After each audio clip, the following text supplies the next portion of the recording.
Fala galera, professor Arthur Damasceno na área. Começamos aqui o nosso bate-papo sobre os Estados-membros, né? Suas competências, toda aquela parte estrutural. A gente está tratando aí da nossa organização do Estado, a organização político-administrativa da República Federativa do Brasil, e chegou a vez do bate-papo sobre os Estados-membros. Já tivemos um bate-papo bem denso, tratando das competências da União, inclusive vendo a participação dos Estados-membros em algumas das competências da União, né? Por exemplo, a competência concorrente, onde nós já temos ali uma atuação efetiva dos Estados legislando, assim como na competência privativa da União, o Estado tem a oportunidade de receber delegação, competência legislativa para legislar sobre aqueles assuntos que foram reservados para a União, assim como também na competência comum. A gente já tratou de tarefas administrativas, os Estados eles já atuam naturalmente, juntamente com a União, com os municípios e com o Distrito Federal. Então chegou a vez da gente bater um papinho agora sobre o artigo ou os artigos que tratam genuinamente dos Estados-membros. Bora lá? Vamos começar nossa brincadeira aqui, né? Nossa tela de apresentação e o artigo 25 para a gente começar a brincar. Bom, temos o seguinte: os Estados organizam-se e regem-se pelas constituições e leis que adotarem observados os princípios desta Constituição. Interessante que esse nosso artigo 25, ele já traz para a gente em seu caput uma informação que a gente também estuda em outro tema do direito constitucional, quando a gente conversa sobre teoria do poder constituinte, verificando inclusive que os estados eles têm autonomia para se auto-organizar elaborando as suas próprias constituições estaduais. A gente percebe inclusive quando o nosso constituinte trata do Estado, ele trata sempre de maneira muito micro, muito pequena, muito pouca, né? Porque o Constituinte originário ele garantiu aos estados uma autonomia, uma capacidade de auto-organização muito grande. Por exemplo, quando a gente trata de competências da Justiça Federal, ou até mesmo aquelas justiças que são organizadas e mantidas pela União, a gente verifica que tudo aquilo que não está previsto expressamente no texto constitucional em caráter residual acaba sendo dos estados. E é mais ou menos assim que a gente também vai se posturar quando tratando as competências, não mais olhando para as atribuições judiciárias, mas as competências do próprio poder público estadual, né? As competências do poder executivo, as competências legislativas do Estado, elas também estão no âmbito residual. Porque, de novo, o nosso constituinte originário, esse que estabeleceu essas regras na nossa Constituição Federal, logo de cara, no artigo 25, deu aos estados uma capacidade muito grande de se auto-organizarem. Os estados organizam-se e regem-se pelas constituições e leis que adotarem, observados os princípios desta Constituição. Até vou aproveitar aqui o momento, o ensejo, né? Acho oportuno a gente colocar essa informação e trazer aqui, né? Deixa eu ver. Nesse momento, quando tratando do nosso artigo 25 caput, nós estamos verificando aqui o chamado poder constituinte derivado decorrente. Poder constituinte derivado decorrente. Juntos até o momento, gente? Tranquilão? Então vamos embora. Parágrafo 1º desse nosso artigo 25. São reservados ou são reservadas aos estados as competências que não lhes sejam vedadas por esta Constituição. Esse parágrafo 1º também é bem interessante, né? Porque ele traz para a gente uma informação muito peculiar. Ele já traz para a gente que vai competir aos estados legislar sobre tudo aquilo que a Constituição não o proibiu. Então perceba, a lógica aqui da brincadeira, e deixa eu trazer a câmera para conversar contigo, quando a gente verifica as competências da União, as competências legislativas e administrativas da União, essas competências elas são expressamente previstas no texto constitucional. Nós conferimos isso do artigo 21 ao artigo 24, as competências da União.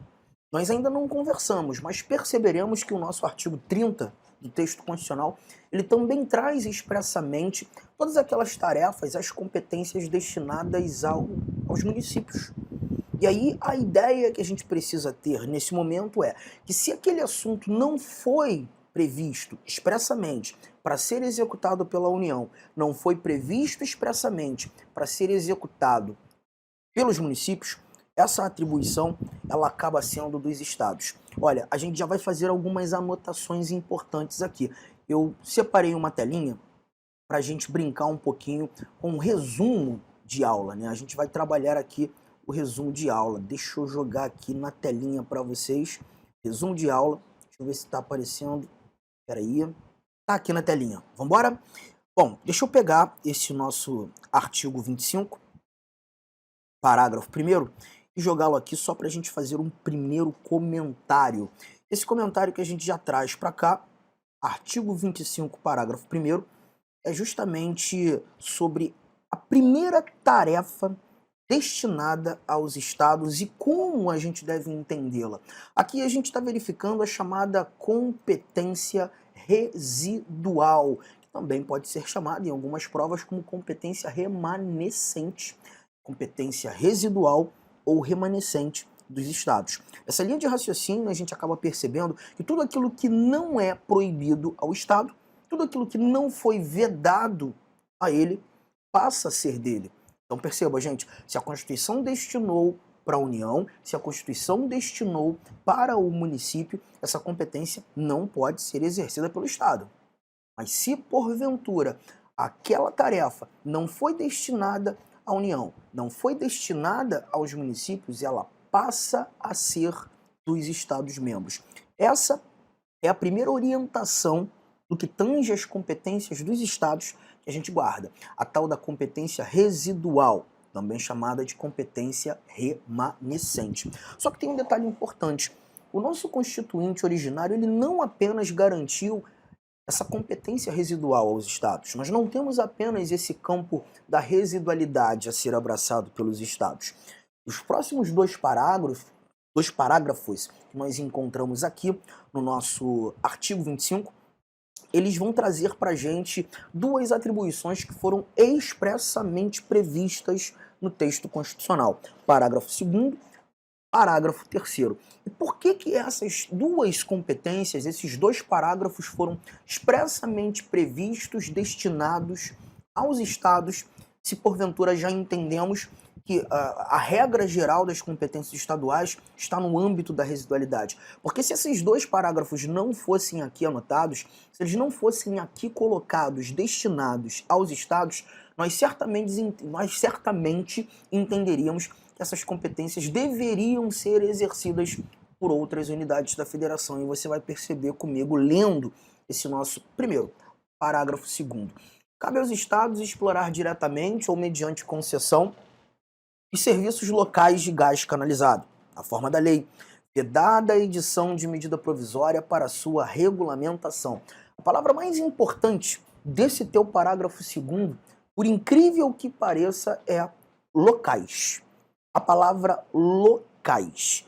E por quê, Arthur? Porque quando a gente começar a trabalhar as atribuições dos municípios, e nós já discutimos algumas coisas relacionadas aos municípios quando tratando das competências da União, a gente percebe que os municípios, eles legislam sobre assuntos de interesse local, os municípios têm uma competência legislativa específica, que é legislar sobre todo e qualquer assunto que para eles apresentem o interesse local. Você lembra disso? Pois é, a palavra local, ela já nos remete ao município. Inevitavelmente a palavra local nos conduz a município. E aqui a gente está verificando, nesse nosso artigo de número 25, parágrafo 2º, a palavra local. Você pode até conferir aí agora na sua Constituição, eu infelizmente não tenho aqui para te mostrar nesse momento, mas o artigo 30 do texto constitucional, ele vai trazer para a gente 9 incisos que demonstram ali as competências dos municípios. E, salvo engano, o inciso 5º ele diz que compete aos municípios prestar os serviços de interesse local. Então nós temos uma administração municipal, nós temos um poder público municipal, uma máquina administrativa municipal competente para exercer suas funções. Toda e qualquer função, todo e qualquer serviço que apresente o interesse local. Só que nesse caso, quando lendo o parágrafo 2º, a gente percebe que aqui os serviços locais de gás canalizado não estão nas mãos dos municípios. Estes serviços passaram a ser competência dos estados. Então perceba, a anotação que a gente traz para esse parágrafo 2º, eu vou lançá-lo no seu material também, e a mesma informação vai servir para o nosso parágrafo 3º que nós não lemos. Eu já estou trazendo você aqui novamente no nosso resumo de aula, colocando aqui, ó, que nós temos a tal competência, ou competências enumeradas, é assim que nós chamaremos nosso artigo 25, parágrafo 2º, e também o nosso artigo 25, parágrafo 3º. Essas são as duas competências dadas aos estados que foram categoricamente apresentadas de maneira expressa no texto constitucional. E por quê, Arthur? Porque se nós não encontrássemos essas duas competências expressamente previstas no texto constitucional como de competência dos estados, certamente elas não seriam atribuições dos estados, elas seriam atribuições dos municípios. Ah, mas o parágrafo 3º você ainda não leu, ele também vai trazer para a gente essa informação do local, interesse local, atividade local, serviço local? Não, mas perceba o que nós encontramos aqui no nosso artigo 25, parágrafo 3º.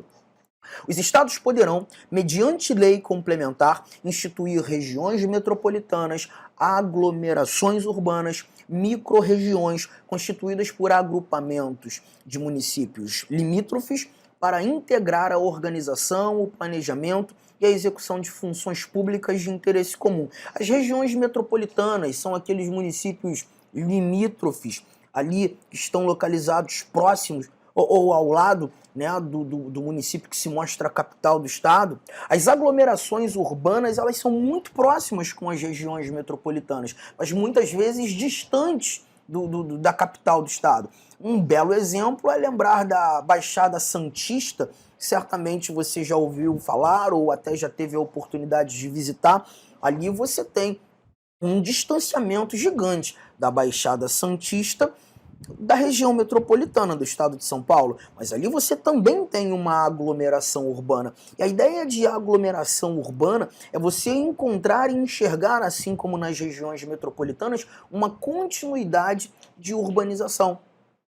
Então você tem essa continuidade. Não sei se você já reparou, e quando você está ali passeando pelos municípios que compõem a região metropolitana do teu estado, ou até mesmo os municípios que compõem uma aglomeração urbana, a única coisa que te faz perceber que você já está em outro município é que mudou a cor do poste, ou a cor do paralelepípedo, porque ali você tem uma continuidade urbana, o que a gente chama de conurbação. Agora, quando nós tratamos de uma microrregião, aí já é diferente, que são aqueles municípios limítrofes que apresentam particularidades muito próximas, né?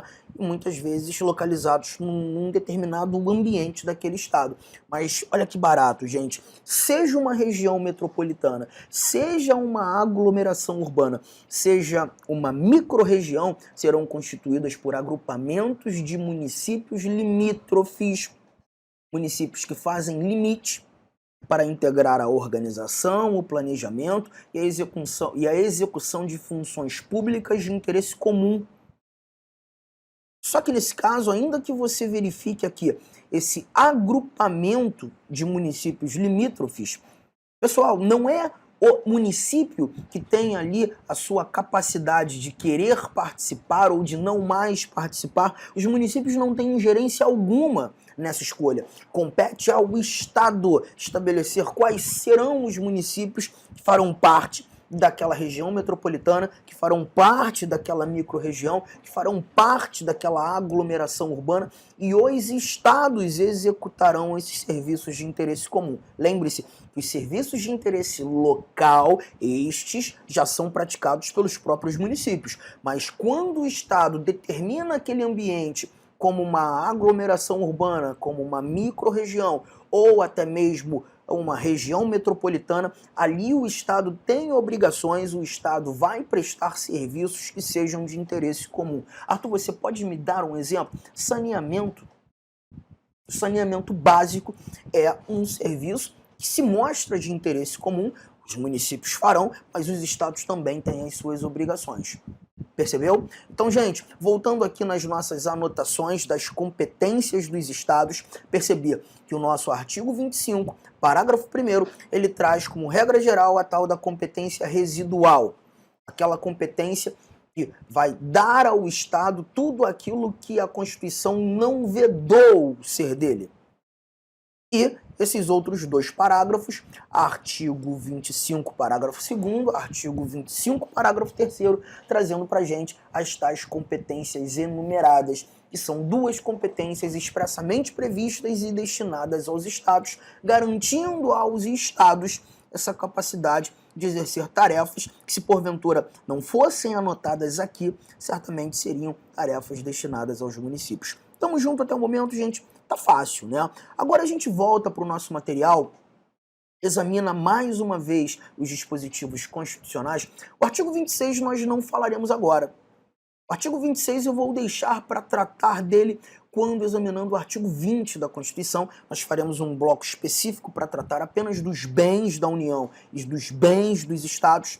Então é muito melhor nós estudarmos os bens juntando, reunindo informações acerca do artigo 20 com essas informações do artigo 26, os bens da União e os bens dos Estados. Chegamos ao artigo 27. Esse artigo 27 é um dispositivo que costuma dar trabalho para a gente. O caput do 127 ele já é um tanto quanto confuso. Ele começa a trabalhar um pouquinho acerca da estrutura do poder legislativo nos Estados.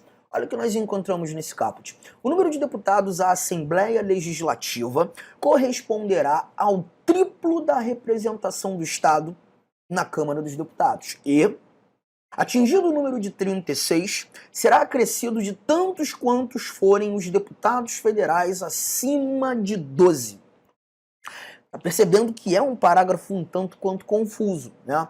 Mas alguns detalhes a gente já consegue retirar dessa nossa informação. Vou pegar aqui esse caput do artigo 27 para fazermos as nossas anotações naquela nossa telinha do resumo de aula, tá? Quando a gente está lá nos estúdios da LAC, né, a gente consegue ter o nosso quadro branco. O nosso quadro branco aqui no nosso estúdio do Rio de Janeiro, a gente faz numa nossa telinha apropriada. E aí você nem precisa fazer anotações, você já recebe esse material. Tá aqui, ó. Artigo 27. Artigo 27, nós iremos trabalhar o poder legislativo estadual. Aqui, verificando a ideia de um sistema unicameral. Arthur, melhora aí essa fala. Sistema unicameral, gente. Quando nós discutimos sobre o poder legislativo federal, o poder legislativo que é ali, né, representado pelo Congresso Nacional, nós encontramos dentro desse Congresso Nacional duas casas legislativas, a Câmara e o Senado. Todavia, quando trabalhando o poder legislativo nos estados, assim como também nos municípios e no Distrito Federal, nós já encontramos um sistema unicameral. Todo estado terá uma única casa legislativa que será composta pelos deputados estaduais. A composição dessas casas legislativas estaduais, as tais assembleias legislativas, nós começamos a entender com essa informação aqui. Bom, perceba a primeira recomendação que o nosso artigo 27 nos apresenta. O número de deputados que vai compor essa Assembleia Legislativa, então a gente está tratando dos deputados estaduais, corresponderá ao triplo da representação que esse estado tem lá na Câmara dos Deputados. Então, esse é o primeiro detalhe. A gente conseguir saber a quantidade de deputados estaduais que atuarão na Assembleia Legislativa daquele estado, seria importante sabermos quantos são os deputados federais que representam esse mesmo estado lá em Brasília, na Câmara dos Deputados. Bom, se você mais uma vez caminhar pelas linhas da sua Constituição, pega aí teu Vatmecum, pega aí sua Constituição, ou joga aquela abazinha aí da Constituição no seu próprio computador, no seu navegador, você vai perceber que o artigo de número 45, parágrafo 1º da Constituição, 45, parágrafo 1º, ele traz pra gente que o número de deputados federais representando os estados e o Distrito Federal lá na Câmara dos Deputados, o mínimo de 8, o máximo de 70. 8, máximo de 70. E aí a gente percebe que a quantidade efetiva, quantos deputados irão estar ali efetivamente representando esse estado, vai depender da quantidade populacional que cada estado apresenta. Por exemplo, São Paulo é representado por 70 deputados federais, mas nós temos São Paulo como o estado mais populoso da nossa federação. O Mato Grosso é representado por 8, o número mínimo. O Acre, representado por 8. O Pará, representado também, se não me engano, por 8. O Rio de Janeiro, por sua vez, vai ser representado por 46 deputados. Não é a Constituição que determina esse quantitativo para cada estado e para o Distrito Federal. Fique tranquilo. É uma lei complementar que você, em regra geral, só precisa estudar quando de concursos que trazem em seu bojo o direito eleitoral.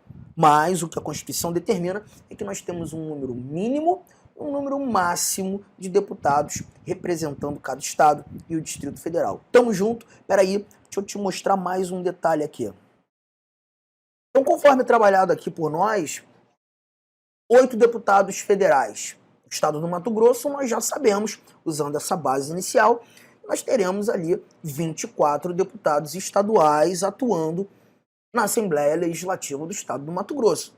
Tá? Agora, a gente consegue perceber que se porventura essa Com licença, meus amigos, minhas amigas. Inicialmente eu peço desculpas por interromper seus estudos, mas essa videoaula é uma videoaula demonstrativa para você conhecer a qualidade de nossos mestres aqui da LAC Concursos.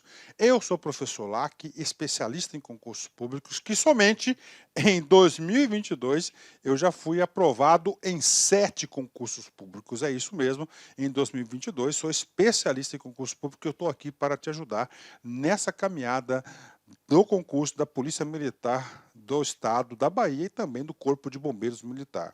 Gente, olha só, qual que é o diferencial da LAC Concurso? Primeiro, tá, o nosso diferencial primeiro, preste atenção, tá? Primeiro, nós temos uma ferramenta pedagógica chamada Personal Coach. Personal significa pessoal, coach significa treinador. Então aqui você tem um treinador pessoal de concursos. Essa metodologia ela é baseada em técnicas de administração e ferramentas de administração, mais precisamente administração por resultados. Ou seja, todo dia você tem uma meta de estudos, é isso mesmo. Todo dia você tem uma meta de estudos. Papo sério, se você se matricular, se você cumprir as nossas orientações pedagógicas, se você assistir as nossas videoaulas, ou essas videoaulas da internet e muito mais lá no nosso site, claro, completas, eu tenho certeza que você ficará competitivo e você terá reais chances de aprovação. Em 2019, nós tivemos também um concurso aí da PM da Bahia, na qual a gente teve aí dezenas de alunos aprovados. Inclusive, nós fizemos aí uma playlist no YouTube super vencedora, né? Super vencedora para a galera, né? Professor, quanto custa? Olha só, preço promocional. Apenas 10 parcelas de R$ 25. Curso completaço, super atualizado, item a item do digital, acesso imediato com foco na banca da FCC. Então venha estudar conosco aqui na LAC Concurso.